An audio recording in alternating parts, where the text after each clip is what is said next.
Say goodbye to R22. It's time for a change in the refrigeration game. For decades, R22, or chlorodifluoromethane, was the standard in cooling. However, due to its negative environmental impact, R22 was banned and is now being replaced with more eco-friendly options. Canada said no more to R22, prohibiting its import and production since 2020. Now, only recycled or reclaimed gas is permitted for certain activities. By 2030, all import and manufacture of R22 will be completely phased out. It's all about protecting our planet. It's time to think about your options. Luckily, it's easy to transition smoothly if you are impacted by this change. Retrofit, replace, or retain. Berg has both natural and synthetic solutions for every application. Let's make your system environmentally friendly and energy efficient. Join the revolution and upgrade your chilling system in 2024. Whether you're in manufacturing,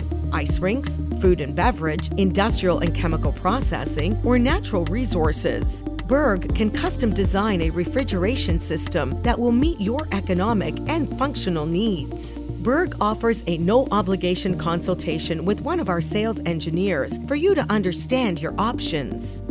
Switch to better with Berg.